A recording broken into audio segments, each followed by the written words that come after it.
नमस्कार, मैं doctor Rakesh research of में आपका स्वागत करता हूं। आज उपस्थित हूं सुबह शुभ फल विचार को ही लेके।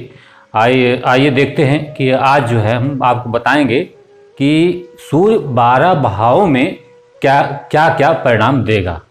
ठीक, इसको बताने का एक पीछे का एक रीज़न है कि किसी ने जो हमसे प्रश्न किया कि आपने तो यह बता दिया पिछले एपिसोड में कि ग्रह कौन से ग्रह शुभ फल देंगे, कौन से अशुभ फल देंगे, यह समझ में आ गया। और बताया कि ग्रह कितना शुभ फल देंगे, ठीक है, और कितना अशुभ फल देंगे, यह भी समझ में आ गया। लेकिन हमने जो चर्चा करी थी कि ग्रह शादी कब करा देंगे, ग्रह नौकरी कब दिला देंगे, इसके बारे में आपने नहीं बताया। हाँ, बिल्कुल सही। इसको बताने और इसी ग्रह चाल को समझने के लिए ही यह ग्रहों के सुबह शुभ फल विचार मैं आपके सामने उपस्थित किया हूं। ठीक है, जब हम यह चैप्टर खत्म कर लेंगे तो मेरी समझ से आपकी जो है 70% 80% समस्या समाप्त हो जाएगी। आपको आइडिया लग जाएगा कि कौन से ग्रह शादी करा सकते हैं, कौन से ग्रह नौकरी दिला सकते हैं। ठीक है, तो इन्हीं चीज़ों को समझने के लिए हम आगे यह विषय लेकर आपके सामने उपस्थित हो गए हैं। जब तक हम चीज़ों को गहराई से एक एक पॉइंट को समझेंगे नहीं, तब तक इनकी प्रकृति को, इनकी चाल को पकड़ना हमारे बस के बाहर है। तो हमें जो है एक एक करके एक टॉपिक को कंप्लीट कर लेने दीजिए, फिर हम इस पर जो है खुली चर्चा आपके सामने उपस्थित करेंगे। ठीक, तो आइए देखते हैं कि सूर्य का 12 भाव में क्या फल होता है। अब जो सूर्य के जो है, हमको इसके पहले सूर्य के स्वतंत्र कारकत्वों को जान लेना चाहिए। स्वतंत्र कारकत्वों पर मैंने पहले ही वीडियो बना चुके हैं कि सूर्य के स्वतंत्र कारकत्व क्या होते हैं, और सभी ग्रहों के एक एक करके बना दिया, और भावों के भी कारकत्वों की हमने चर्चा कर ली गई। उसी से यहाँ पे आपको ध्यान दिलाने के लिए हम यहाँ पे आपके सामने उपस्थित किए हैं कि सूर्य के, ठीक है, जो स्वतंत्र कारकत्व हैं, सूर्य सम्मान का कारक होता है। कहते हैं सम्मान, मान सम्मान, प्रसिद्धि, यश, कीर्ति, इनका कारक होता है। सूर्य सरकार का कारक होता है। सूर्य अनुशासन का कारक होता है। सूर्य स्वास्थ्य का कारक होता है। सूर्य स्वतंत्रता का कारक होता है, स्वतंत्र विचार का कारक होता है, पिता के सुख का कारक होता है, आत्मबल का कारक होता है, और सुदृढ़ हड्डियों का कारक होता है। संतान भी दिला सकता है। एक काल पुरुष के अनुसार पंचम भाव का स्वामी होता है, इसलिए इसे कारक थोड़ा इसको माना जाता है। और सूर्य शिक्षा का भी कारक बन सकता है, या शिक्षा आपको, ठीक है, दिलाने में मदद करेगा। ठीक है, तो इसके स्वतंत्र कारकत्व हैं। अब स्वतंत्र कारकत्व में आप देखिए कि अगर यही सूर्य जो है सम्मान दिलाएगा तो अपमान भी दिलाएगा। सूर्य जब बली होगा तो सम्मान दिलाएगा, जब बली नहीं होगा अपमान अपयश दिलाएगा। ठीक, सूर्य यदि बली होगा तो सरकार से लाभ दिलाएगा, नहीं सरकार से दंड दिलाएगा। सूर्य बली होगा तो सरकारी नौकरियों का योग बनता है।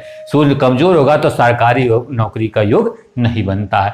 सूर्य बलवान होगा तो वह अनुशासन में रहेगा, ठीक है, और कमजोर होगा तो आलसी होगा। सूर्य बली होगा तो स्वस्थ होगा, नहीं तो रोग देगा। सूर्य स्वतंत्र विचार देगा, अगर कमजोर होगा तो क्रोध देगा, अहंकार देगा, घमंड देगा।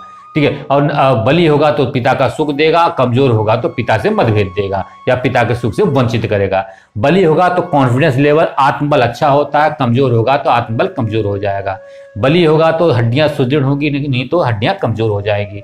बली होगा तो संतान कारक होता है, संतान की प्राप्ति में ये समस्या नहीं देगा।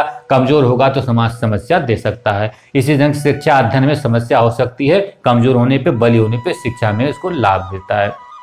ये कुछ स्वतंत्र कारकत्व है। मैं मानता हूं कि स्वतंत्र कारकत्व या ग्रहों के कारकत्वों को एक साथ जानना समझना बहुत कठिन होता है। कभी कभी सारी चीजें एक साथ आप ध्यान नहीं दे सकते, लेकिन समय आने पे आपको जरूर ध्यान आ जाएगा अगर आपने इसकी स्टडी कर रखी होगी तो। अब मैंने बताया कि सूर्य के स्वतंत्र कारकत्व में देखिए, सूर्य बली होगा, कमजोर होगा। तो बली कब होगा, सूर्य बली कब होगा, बलवान कब होगा, मैं पहले बता चुका हूं। त्रिकोण में होगा सबसे ज्यादा बलवान, फिर केंद्र में होगा, फिर 11वें भाव में होगा, फिर तीसरे छठे, चूंकि यह क्रूर ग्रह है इसलिए तीसरे छठे भाव में बलवान होएगा। फिर उसके बाद दूसरे में होगा 8वें 12वें भाव में, वह स्वाभाविक रूप से कमजोर हो जाएगा। पीड़ित या कमजोर तो 8वें 12वें में हो गया, ठीक है, लेकिन पीड़ित कब होगा, और यह लग्न कुंडली की बात कर रहा हूं, ये जी मैंने किया है। और पीड़ित कब होगा, जब वह पाप कातर में आ जाए। एक तरफ सूर्य शनि आ जाए और दूसरे भाव में उसके जो है राहु आ जाए, बीच में सूर्य आ जाए तो कमजोर हो जाए, या शनि की दृष्टि पड़ जाए, या राहु के साथ बैठ जाए, तो ये सब चीजें जो है उसे कमजोर करती हैं। ठीक है, तो अब कमजोर का फल ये और बली होने का फल ये। तो आपने सूर्य के स्वतंत्र कारकत्वों का फल आपने देख लिया। सूर्य अगर किसी की कुंडली में केंद्र त्रिकोण में है तो क्या बल मिलेगा, और क्या नाम है और उसके स्वतंत्र कारकत्वों का, ग्रह का अपना फल, केवल ग्रह का मैं फल बता रहा हूं, भावेश का फल नहीं बता रहा हूं, भाव में स्थित होने का फल नहीं बता रहा हूं, ग्रह का केवल अपना स्वतंत्र कारकत्वों का फल मैंने आपको बताया है कि केंद्र त्रिकोण में आएगा तो क्या फल देगा, त्रिकोण में होगा तो बहुत, ये सारी चीजें बहुत बली हो जाएंगी, केंद्र में आ जाएगा कुछ कम बली होगी, 11वें भाव में आएगा उससे थोड़ा कम होगा,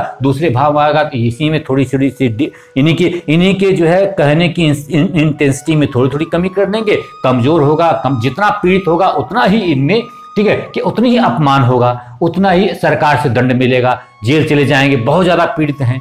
तो इस ढंग से हम इन्हीं कारकत्वों की इंटेंसिटी को कम या ज्यादा करते हैं, देखते हैं ग्रह कितना बली है और ग्रह कितना कमजोर या पीड़ित है।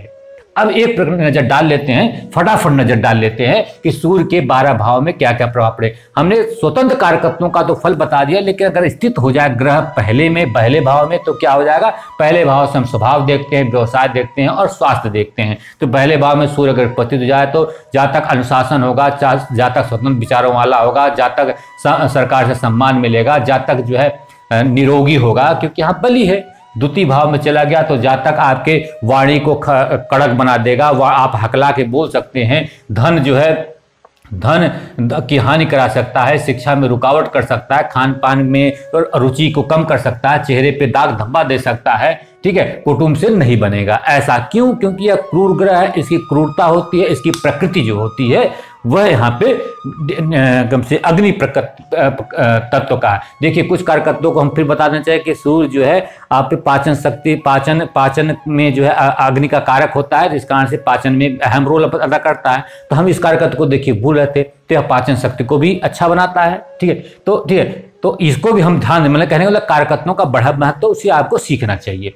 अब इसी ढंग से जो है ये सारे भावों का हमने जो है, ठीक है, कारकत्व लिख दिए हैं। उन कारकत्वों में यह कमी लाएगा या ज्यादा, अगर 5 नंबर की राशि यहाँ पड़ गई द्वितीय भाव में, सूर्य यहाँ बैठेगा, इन सब चीजों में वृद्धि कर देगा, ठीक है, नहीं तो क्या करेगा, कमी कर देगा, ठीक है। जब तीसरे भाव में आएगा तो कला प्रेमी हो जाएंगे, पराक्रम में वृद्धि हो जाएगी, भाई के लिए दिक्कत आ जाएगी, भाई से थोड़ा प्रेम कम हो जाएगा, ऐसा हो सकता है। चतुर्थ भाव में आ गया, माता, भूमि, वाहन, सुख, जनता से इनसे जो है रुकावट आएगी, मतलब इसमें इन चीजों में समस्या आएगी सूर्य के, क्योंकि यह क्रूर ग्रह है, ठीक है। अब सप्तम दृष्टि से भी जो है क्रूरता देती है, सप्तम दृष्टि को भी इस भाव को, दसम भाव को भी थोड़ी सी जो है पीड़ा पहुंचाएंगे। पंचम में चला है तो बजा तक बुद्धिमान होगा, तीव्र बुद्धि वाला होगा, लेकिन संतान की उसकी हानि हो सकती है, वार्ता में कभी कभी वो असफल हो जाएगा और चिंतन में उसकी दिक्कत आएगी, वो चिंता करेगा, चिंतन कम करेगा। छठे भाव में आएगा तो जहाँ तक चिंता ज्यादा करेगा, लेकिन ठीक है, लेकिन वह संघर्षशील होगा, वह रोग हो, ऋण कर्जा होगा तो उसको वह जीत लेगा, उस पर वह विजय प्राप्त कर लेगा, उनको वह खत्म कर लेगा, ठीक है। मामा के लिए नुकसानदायक हो सकता है यहाँ पे उपस्थित, ठीक है, और न्यायालय के लिए भी जो है, न्यायालय कोर्ट कचहरी का भी चक्कर लग सकता है, ठीक है। सप्तम भाव में अगर उपस्थित हो गया तो पत्नी से कम बनेगी, सहयोगी से कम बनेगी, रोजमर्रा के जो व्यापार होंगे उसमें नुकसान होगा, भोग विलास में रत हो सकते हैं, ठीक है, लंबी यात्राओं में दिक्कत आ सकती है। अष्टम भाव में है तो गुप्त धन की प्राप्ति नहीं होगी, आयु की कमी होगी, अल्पायु हो सकते हैं, इंसान में मन नहीं लगेगा, आध्यात्म में मन नहीं लगेगा, ध्यान में मन नहीं लगेगा। यहाँ चले गए नवम भाव में तो नवम पिता से मतभेद हो जाएगा, धर्म को आप कम, धर्म की दिखावा ज्यादा कर सकते हैं, धर्म को कम मान सकते हैं, धर्म में, ठीक है, और यात्राओं में जो है आपको दिक्कत आ जाएगी, विदेश यात्राओं में खासकर। लेकिन दसम में चला गया तो जहाँ तक मेहनती होगा, स्वतंत्र कार्य करने वाला होगा, ये धार्मिक यात्राएं कर सकता है, बहुत प्रसिद्धि भी इसको हासिल हो सकती है। अगर यहाँ पे चला गया तो जो है क्योंकि सूर्य जो है तीसरे, छठे, 10वें, 11वें इन भाव में अच्छा फल देगा, इनमें आय की अच्छा खासा स्रोत बन सकता है, पद प्रतिष्ठा अच्छी मिल सकती है, प्रमोशन हो सकता है, इच्छा की पूर्ति हो सकती है। अगर द्वादश भाव में चला गया तो व्यय की अधिकता हो जाएगी, व्यय खराब कार्यों में होना शुरू कर जाएगा, आंखों में प्रॉब्लम आ सकती है, निद्रा टूट सकती है, जेल जा सकते हैं, हॉस्पिटल जा सकते हैं, सरकार से दंड भी मिल सकता है, ठीक है। तो और भी कारकत्व है, जैसे यह एकादश भाव कान का है, यहाँ गले का है, ठीक है, तृतीय भाव गले का है, ठीक है, तो ठीक है, यहाँ दसम भाव रीढ़ की हड्डी का है। तो बहुत सारे कारकत्व है, कारकत्वों को वीडियो में जाके आप देख सकते हैं, तो किन किन कारकत्वों की हानि करेगा, किन किन कारकत्वों की वृद्धि करेगा। 3, 6, 10, 11 में यह सारे कारकत्वों के भाव की वृद्धि करेगा, बाकी सबकी हानि करेगा, दृष्टियों से भी हानि करेगा, और लग्न में बैठा हुआ यह बहुत अच्छा होगा, जातक जो है निसंकोच होगा और जो है अपने स्वतंत्र विचारों को रखने में सक्षम होगा।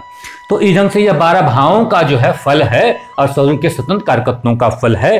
इन ऐसी चीजों से हमें, ठीक है, हमको याद नहीं करना, हमको मतलब हमको केवल समझना है, और हमको अपने आप ही अगर हमको कारकत्व याद है भावों के और सूर्य के स्वतंत्र कारक, हम अपने आप ही फल कथन कहने में योग्य हो जाएंगे।